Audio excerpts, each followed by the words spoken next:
Hello student, आप सभी student को एजेंट आर्ट्स एकेडमी पे स्वागत है। तो कैसे हैं आप सब? ठीक होंगे और मंदिर लगाकर पढ़ाई करते होंगे।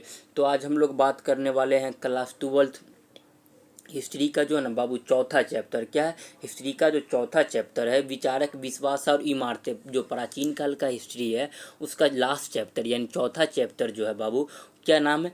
विचारक, विश्वास और इमारतें चैप्टर का नाम है। उसमें जो है ना बाबू बौद्ध धर्म के बारे में आज हम लोग पढ़ लेते हैं। अगले वीडियो में जैन धर्म, उसके बाद जो है ना स्तूप के बारे में पढ़ लेंगे। तो यहाँ से जो है ना बाबू MCQ क्वेश्चन, क्या MCQ क्वेश्चन जो है ना बोर्ड एग्जाम में कुछ ज़्यादा क्वेश्चन आती है इस चैप्टर से। क्या आता है बाबू? MCQ क्वेश्चन या ऑब्जेक्टिव क्वेश्चन बोलते हैं उसको, या MCQ बोलिए, दोनों क्या है एक ही होता है। तो पहले तो ये समझिए कि बाबू बौद्ध धर्म का जो था ना बाबू संस्थापक कौन था। यहाँ से आपको MCQ बहुत पूछा जाएगा बाबू, बहुत बार पूछा गया, याद रखिएगा। देखिए बौद्ध धर्म का जो संस्थापक जो था ना बाबू महात्मा बुद्ध था। कौन था बाबू?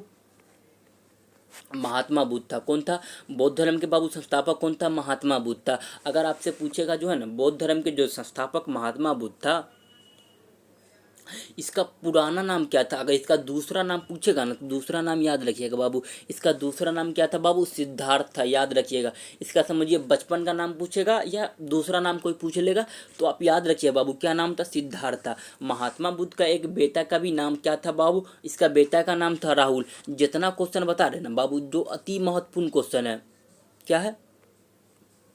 अति महत्वपूर्ण क्वेश्चन बता रहे हैं बाबू। जितना क्वेश्चन बता रहे हैं ना वो अति महत्वपूर्ण क्वेश्चन बता रहे हैं। तो आप लोग जो है ना बाबू सभी प्रश्न का जो है ना आंसर अच्छे से याद रखिएगा बाबू। जितना जो MCQ है जो बार बार बोर्ड एग्जाम में पूछा जाता है, इससे बार आपका कोई एक भी बाहर का प्रश्न नहीं करवा रहे हैं। आप जितना करवा रहे हैं बाबू आप लोग पढ़ते रहिए ना। हम बोल रहे हैं आपका जो 95% रिजल्ट हम ला के देंगे, टेंशन नहीं लीजिएगा बाबू। 95% जो है ना रिजल्ट हम ला के देंगे। बस जितना पढ़ा रहे हैं ना, अभी तो 4-5 महीना बाकी है एग्जाम के लिए, तो उसके लिए बाबू एग्जाम के टेंशन थोड़ा सा भी नहीं लेना। आप लोग थोड़ा मोड़ा होम स्टडी करते रहिए, उसके बाद हम जो क्लास करवाते हैं उसको करते रहिए आप लोग। तो चलिए महात्मा बुद्ध के बारे में बात करते हैं। देखिए महात्मा बुद्ध का जो था ना बाबू, उसका पुराना नाम क्या था बाबू? तो सिद्धार्थ, याद रखिएगा। उसका एक बेटा का क्या नाम था बाबू? राहुल नाम था। इसको भी अच्छे से याद रखिएगा। अब क्या हुआ कि यहाँ हम लोग बौद्ध संगीति के बारे में बात करने वाले हैं। किसके बारे में बाबू? बौद्ध संगीति के बारे में। देखिए बौद्ध संगीति क्या होता है कि जो महात्मा बुद्ध था बाबू, वह महानिर्वाह का जो था ना, महानिर्वाह के जो था वह लगभग पश्चात के समय जो क्या हुआ कि जो बौद्ध धर्म का जो था ना बाबू व्याख्या, क्या कि बौद्ध धर्म का जो था व्याख्या यानी समझिए कि प्रचार करने के लिए, व्याख्या करने के लिए क्या किया कि समय समय पर क्या होता था कि बौद्ध संगीति होता था। क्या होता था बाबू? बौद्ध धर्म का जो था ना बाबू समझिए एक हिसाब से प्रचार करने के लिए क्या होता था कि समय समय पर जो था ना बौद्ध संगीति होता था। तो ये बौद्ध संगीति से जो था ना बाबू, बौद्ध संगीति, कितना बौद्ध संगीति हुआ था तो याद रखिएगा। आपसे पूछेगा कितना बौद्ध संगीति हुआ था तो बाबू 4 बौद्ध संगीति हुआ था। इसको भी अच्छे से याद रखिएगा बाबू। ये चारों जो है ना बाबू अति महत्वपूर्ण है। चारों को अच्छे से हम लोग देख लेते हैं आज। और अगले वीडियो में हम लोग बाबू जैन धर्म के बारे में पढ़ लेंगे, स्तूप के बारे में पढ़ लेंगे। इस चैप्टर का फिर जितना जो आप समझिए एक थ्योरी के हिसाब से हो रहा है। क्या बाबू? थ्योरी के हिसाब से याद रखिएगा, थ्योरी करवा रहे हैं आपको। तो अब जो हमारा आज का जो पहला टॉपिक क्या है बाबू? बौद्ध संगीति। देखिए प्रथम बौद्ध संगीति जो बाबू हुआ था, कब हुआ था? कब हुआ था? 483 ईसा पूर्व। क्या था बाबू? अगर BC और AD, क्या बाबू? BC और AD, BC को बोलते हैं बिफोर क्राइस्ट और AD को बोलते हैं क्या बाबू? बोलते हैं एनो डोमिनी। ईसा पूर्व और ईसवी, क्या है? ईसा पूर्व और ईसवी में किसी को, कोई बच्चा को दिक्कत होगा तो बाबू आप लोग कमेंट कर दीजिएगा। तो इसके लिए एक वीडियो बना लेंगे हम, आपको अच्छे से समझ में आ जाएगा। अगर देखिए पहला बौद्ध संगीत जो हुआ था बाबू कब हुआ था? 483 BC में। कब हुआ था? 483 BC में यानी ईसा पूर्व में। कौन सा स्थान पे हुआ था बाबू? राजगीरा। राजगीरा कहाँ पे है बाबू? बिहार में। कहाँ पे है? बिहार में। इसको भी अच्छे से याद रखिएगा। पहला बौद्ध संगीति हुआ था, कब हुआ था बाबू? 483 ईसा पूर्व में। कहाँ पे हुआ था? राजगृह में हुआ था, याद रखिएगा बाबू। इसका जो अध्यक्ष था महाकश्यप था। कौन था बाबू? अध्यक्ष कौन था? अध्यक्ष कौन था? महाकश्यप था, याद रखिएगा बाबू इसको भी अच्छे से। और जो शासक कौन वंश का था बाबू? शासक जो था ना हर्यक वंश का शासक कौन था बाबू? हर्यक वंश का शासक कौन था बाबू? अजातशत्रु। कौन था? हर्यक वंश का जो था ना बाबू दूसरा शासक था। कौन था? हर्यक वंश का दूसरा शासक क्या था? नाम था बाबू अजातशत्रु। जितना पॉइंट बता रहे हैं बाबू सभी पॉइंट को आप अच्छे से याद रखिएगा। चलिए एक बार और इसको रिवाइज कर लेते हैं। देखिए पहला बौद्ध संगीति हुआ था 483 ईसा पूर्व में हुआ था। कहाँ पे हुआ था बाबू? स्थान कहाँ था? राजगढ़ यानी बिहार में हुआ था। कहाँ हुआ था? बिहार में। अध्यक्ष कौन था बाबू? महाकश्यप। याद, अध्यक्ष का भी नाम याद रखिएगा। शासक का क्या नाम था बाबू? अजातशत्रु। जो हर्यक वंश का शासक था, कौन वंश का शासक था बाबू? अजातशत्रु।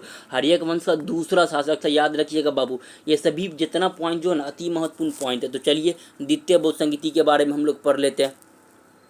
देखिए द्वितीय बौद्ध संगीति, देखिए 483 ईसा पूर्व है। ईसा पूर्व क्या होता है बाबू? नीचे आता है। ऊपर से क्या होता है? नीचे आता है। तो 483 उसमें से 100 ईस्वी क्या करिए? घटा दीजिए। 483 में से 100 घटाएंगे तो कितना हो जाएगा बाबू? 383 ईस्वी। 383 ईस्वी में द्वितीय बौद्ध संगीति हुआ था। कहाँ हुआ था बाबू? 383 ईस्वी में जो था ना द्वितीय बौद्ध संगीति हुआ था। स्थान कहाँ था बाबू? वैशाली। कहाँ पे हुआ था बाबू? वैशाली, बिहार में हुआ था। द्वितीय बौद्ध संगीति कहाँ हुआ था बाबू? वैशाली। कहाँ पे? बिहार में, याद रखिएगा। और शासक कौन था बाबू? तो कालाशोक। कौन था बाबू? शासक का क्या नाम था बाबू? कालाशोक। याद, कालाशोक याद रखिएगा। इसका जो है ना अध्यक्ष कौन था बाबू? स्वर्कामी। अध्यक्ष कौन था बाबू? स्वर्कामी। कालाशोक जो था ना बाबू कौन वंश का शासक था? तो शिशुनाग वंश का शासक था। कौन वंश का शासक था? शिशुनाग वंश का शासक था। जितना पॉइंट बता रहे हैं ना सभी पॉइंट को आप लोग अच्छे से याद रखिएगा। देखिए द्वितीय बौद्ध संगीति जो हुआ था कहाँ पे हुआ था बाबू? वैशाली, बिहार में। कब हुआ था? 383 ईसा पूर्व में। कब हुआ था? 383 ईसा पूर्व में। कहाँ हुआ था? वैशाली, बिहार में। इसका जो अध्यक्ष कौन था बाबू? स्वर्णकर्मी। कौन था बाबू? स्वर्णकर्मी अध्यक्ष था। किसके शासनकाल में हुआ था? तो बाबू कालाशोक। कालाशोक जो था ना बाबू कौन वंश का शासक था? तो शिशुनाग वंश का शासक था। कौन वंश का शासक था बाबू? शिशुनाग वंश का शासक था। तो याद रखिएगा आप लोग अच्छे से बाबू। ये सभी को जितना पॉइंट बता रहे हैं ना सभी को अच्छे से याद रखिएगा। यही सब पॉइंट जो है ना बार बार बोर्ड एग्जाम में पूछे जाते हैं। इससे बाहर आपका कोई एक भी पॉइंट नहीं पूछा जाएगा बाबू। जितना पॉइंट बता रहे हैं सभी को अच्छे से याद रखिएगा। तो चलिए तृतीयक बौद्ध संगीति के बारे में हम लोग पढ़ लेते हैं। देखिए तृतीयक बौद्ध संगीति जो था ना बाबू 247 ईसा पूर्व में हुआ था। कब हुआ था? 247। कब हुआ था बाबू? 247 यानी बीसी में। कब हुआ था? बिफोर क्राइस्ट बोलते हैं बीसी को। 247 जो था ना ईसा पूर्व में क्या हुआ था बाबू? तृतीयक बौद्ध संगीत हुआ था। कहाँ हुआ था बाबू? पाटलिपुत्र। यहाँ कहाँ? बिहार में। पाटलिपुत्र कहाँ बाबू? बिहार में। कौन वंश का शासक था? जो शासक कौन वंश का था बाबू? तो शासक जो था ना मौर्य वंश का शासक। मौर्य वंश का तीसरा शासक क्या नाम था बाबू? अशोक। क्या नाम था? अशोक। इसका जो अध्यक्ष कौन था बाबू? मोगाली पुत्र। कौन था बाबू? मोगाली पुत्र। इसका जो अध्यक्ष कौन था? मोगली पुत्र। कौन था बाबू? अध्यक्ष कौन था? मोगली पुत्र। देखिए तृतीयक बौद्ध संगीति हुआ था 247 ईसा पूर्व में। कहाँ हुआ था बाबू? पाटलिपुत्र में, याद रखिएगा। इसका जो अध्यक्ष कौन था? मोगाली पुत्र। कौन था बाबू? अध्यक्ष मोगाली पुत्र। किसके शासनकाल में हुआ था? अशोक। अशोक जो था ना बाबू मौर्य वंश का तीसरा शासक था। कौन था? मौर्य वंश का तीसरा शासक कौन था बाबू? अशोक था। तो आप लोग इसको भी अच्छे से याद रखिएगा। जो तृतीयक बौद्ध संगीति 247 ईसा पूर्व में हुआ था। कहाँ हुआ था बाबू? पाटलिपुत्र में हुआ था। किसके शासनकाल में हुआ था? मोगाली पुत्र। किसके शासन का अध्यक्ष जिसका कौन था? मोगाली पुत्र। किसके शासनकाल में हुआ था? अशोक के शासनकाल में हुआ था। और जो अशोक जो था ना कौन सा वंश का शासक था? तो बाबू मौर्य वंश का शासक था। जितना पॉइंट बता रहे हैं ना बाबू जो अति महत्वपूर्ण पॉइंट बता रहे हैं। क्या बता रहे हैं?